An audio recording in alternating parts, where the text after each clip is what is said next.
Cara, vamos falar agora de algo mais, um pouco mais tosco, mas mais moderno também, que é a tua doença que você acabou de superá-la, não é? Graças a Deus. Foi quando que tu fez que tu teve decretado que tu tá livre? Faz uma semana. É?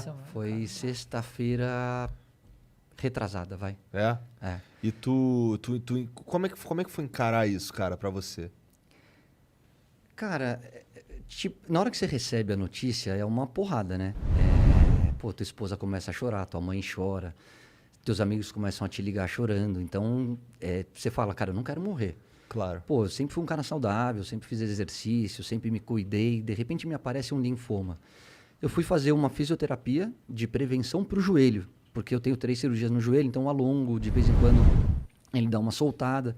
E no final ele me achou mais tenso e falou, vira, quero alongar teu pescoço. E ele achou um caroço. Eu falei, pô, você viu que tem um carocinho aqui? Cara, eu pus a mão assim e falei, não vi, mas tem mesmo.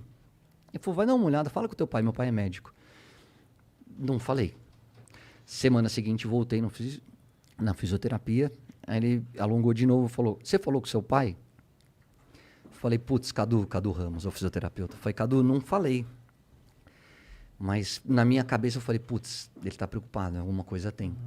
Aí eu falei, pai, dá um pulinho aqui, dá uma olhada no meu pescoço. Ele olhou e falou, pode ligar pros teus amigos e amanhã eu quero que você vá pro hospital.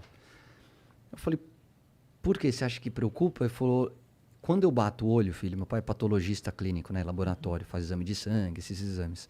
Ele falou, eu sei quando é uma lesão muscular, quando é uma picada de inseto e dessa vez eu não sei o que que é. E se eu não sei, você tem que checar. Eu entrei no hospital, fiz todos os exames e foi detectado um linfoma de Hodgkin, que é um tipo, graças a Deus, o menos agressivo de um tipo de câncer. Eu tinha o Caioba Soccer Camp, que é um camp que eu faço para as crianças. Na época, 7 dias depois, isso tudo foi numa quinta. Não nesse fim de semana, no outro, 10 dias depois, eu tinha o camp na Bahia. A gente estava 1 ano e meio sem fazer o Caioba. E logo em seguida eu voltava da Bahia direto para o Rio de Janeiro para fazer as Olimpíadas. Então, assim, primeiro você administra. Você chora, você fica preocupado, você fala, cara, meus filhos, não posso morrer, não é minha hora ainda. E aí depois você tem 2 opções, ou você afunda ou você enfrenta. E eu peguei minha esposa e falei, apareceu. Não cabe a nós a gente se questionar, a gente se queixar, a gente perguntar o porquê. Apareceu, vamos resolver. E aí eu escolhi um médico que foi, acho que, pelo menos 50% do tratamento. Porque ele falou para mim, o que você quer fazer? Eu falei, eu quero ir pro Caioba e eu preciso fazer as Olimpíadas. Ele falou, quanto tempo? Eu falei, 1 mês. Ele falou, pode ir. Pode ir porque eu preciso que você esteja com a cabeça boa, eu preciso que você esteja forte para enfrentar a quimioterapia. E aí eu fiz tudo isso, fiz as Olimpíadas já sabendo do câncer, não contei para ninguém. Voltei e comecei a quimioterapia, foram 2 meses de químio. Falei com o meu médico, ele falou, Caio, acho que você vai conseguir passar por ela continuando a trabalhar e sem ninguém saber. Eu falei, é contagioso? Ele falou, nem um pouco, você não oferece perigo para ninguém. Eu falei, qual é o risco? Ele falou, um mal-estar, o enjoo, algumas dores que vão surgir no teu corpo, porque é um tratamento agressivo. E eu falei, tá tudo certo. Minha vida inteira foi trabalhar no limiar da dor, porque como atleta, volto a dizer, eu tenho 3 cirurgias de joelho, um nariz quebrado, ponto pela cara inteira, um ombro fora do lugar, torção, lesão muscular, praticamente um Frankenstein do esporte. Então, assim, a dor não me incomoda, eu sei lidar com ela. Eu falei, vambora, então vambora. E a minha preocupação passou a ser o meu filho. E eu não queria que ele soubesse, que ele sofresse, que ele achasse que fosse acontecer alguma coisa de grave. Até o momento que era um dos riscos do efeito colateral, a queda de cabelo. E começou a cair. E aí eu vou falar para vocês que eu fiz assim uns 4 ou 5 jogos, fora os programas, com maquiagem pra caramba, porque eu tinha muita falha na cabeça. Então a minha esposa passava aquela tinta preta, depois ela passava aquele pozinho preto e vambora. E ao invés de chegar 1 hora antes do jogo, eu chegava 20 minutos antes do jogo. Os caras, pô, você tá chegando em cima da hora. Eu falei, não, E na minha cabeça eu falei, eu sei que não é o certo, mas eles 1 hora vão entender. E acabava o jogo, eu ia embora, não ficava pra resenha. Por quê? Porque se você puxa meu cabelo, ele cai. E muitas vezes, se você encosta em mim, ele também cairia. Eu puxando o cabelo, eu ficaria careca. E foi uma libertação, cara. Aí na hora que eu cheguei para minha esposa e falei, amor, acho que tá na hora da gente tornar público. Liguei para Globo, agradeço aos meus diretores, a Joana e o GG, porque eles foram muito legais. Eles falaram, primeiro, a decisão é sua, o que você quer fazer? Eu falei, eu quero tornar público.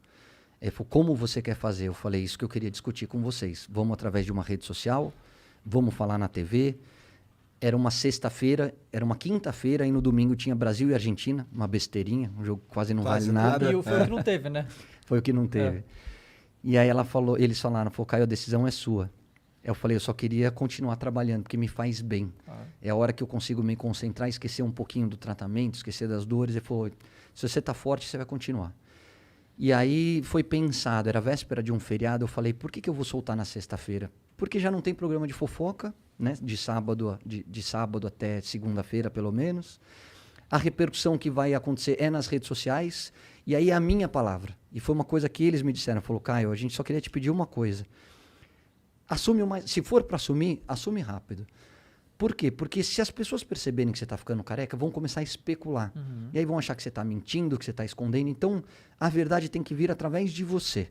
E eu falei, então deixa que eu vou fazer um vídeo, eu solto na minha rede social e vocês podem soltar depois nos programas. E eu falo uma vez sobre o tema.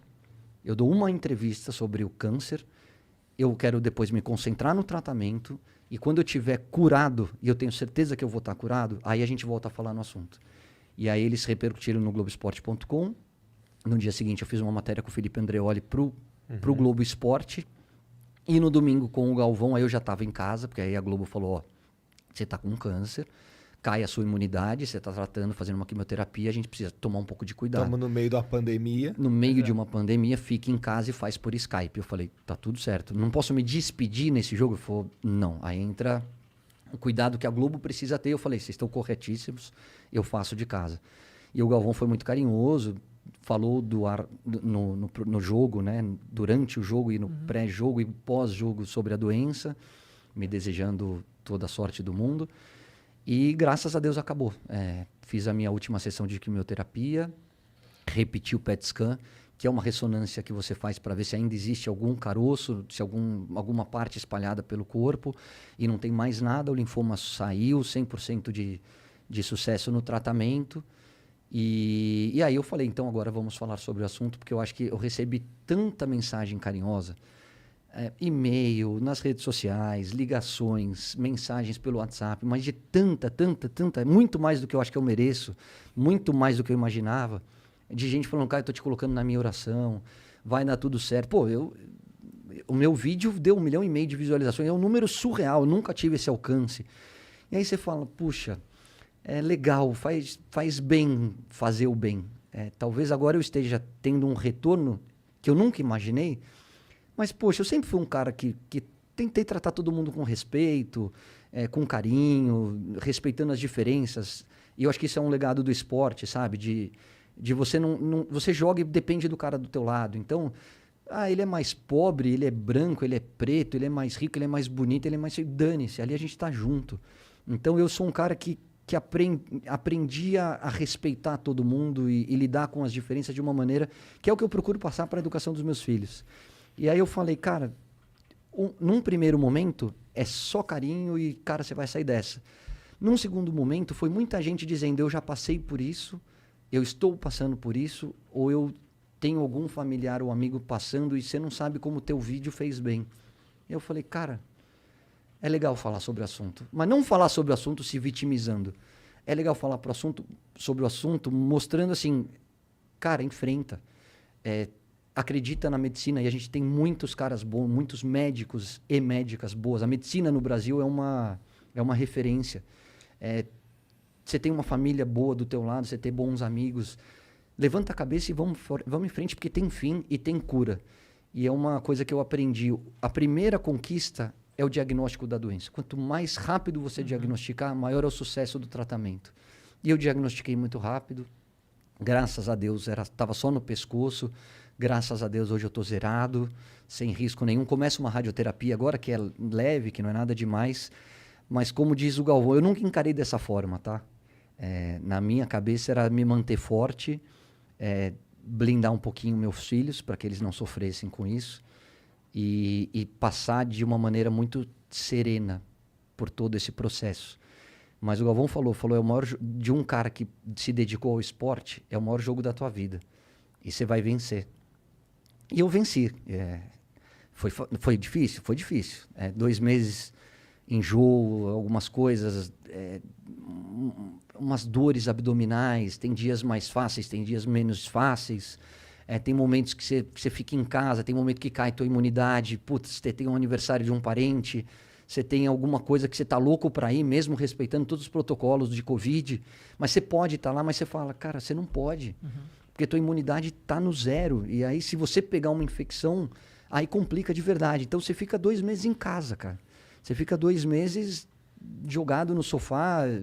Eu ainda disputei um campeonato de tênis, enfrentei, assim, o médico falou, vai até o seu limite. Se você acha que dá, treina, joga e não muda a tua rotina. Mas você vai sentir uma fadiga do tratamento. A partir da 3ª sessão já não conseguia mais. Aí você tá mais fraco, você cansa, sabe? Fica ofegante, você fala, opa, é hora de parar. Mas o importante é que acabou. E acabou, e eu sou muito grato a todas as pessoas que de alguma maneira tiraram um tempinho do seu dia para me mandar uma mensagem, para me colocar na sua oração.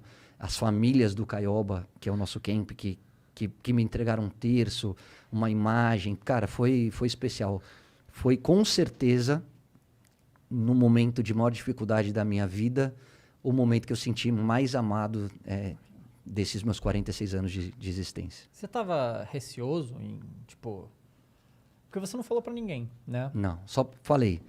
Falei pro meu pai, pra minha mãe e pros meus sócios, porque quando eu recebi o diagnóstico do linfoma, eles estavam comigo. Foram as únicas pessoas. E assim, qual foi a... Aí falei pra Ali também. Falei, Ali, precisamos conversar. Acho que como você tá marcando um monte de coisa, é melhor a gente tomar um pouco de cuidado. Você tava com receio de como que ia ser a visão pública se você falasse? Ou... Não. Então, por que você não falou antes? Porque, por causa do meu filho. Porque assim, é uma doença, né? E é uma doença séria. Cara, hoje eu falo numa boa, assim, como a gente tá batendo esse papo. Eu acho que talvez, isso foi uma coisa que eu ouvi do meu médico, tá? Focai, você tá ajudando muita gente, porque você tá desmistificando uma coisa que faz parte da nossa adolescência. Qual é a primeira coisa que você pensa quando eu falo a palavra câncer? Eu falo Carolina Dickmann em Por Amor, ficando careca e chorando ao lado da Vera Fischer. Falei a segunda, eu falo Julia Roberts em Lado a Lado, tratando um câncer e abraçando a privada e vomitando todos os dias. Cara, são as nossas referências. Era o que eu tinha mais próximo de câncer. Graças a Deus, eu nunca perdi ninguém na minha família por câncer. Tenho amigos que perderam, parentes, tenho um amigo que morreu por câncer, tenho a esposa de amigos que morreram por câncer, mas não fazia parte da minha realidade, então assusta.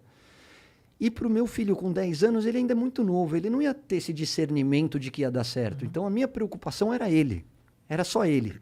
Para a Globo, eu sabia que eu ia receber esse apoio deles. Meus amigos e a minha família, eu não preciso nem falar, a minha preocupação era o meu filho. Eu falei, eu não quero que ele sofra. Eu não quero que ele pense que a coisa é mais grave do que é. É grave? É, mas eu vou ganhar. Vai passar. Eu vou ficar curado. Então, eu só não tornei público antes por causa dele.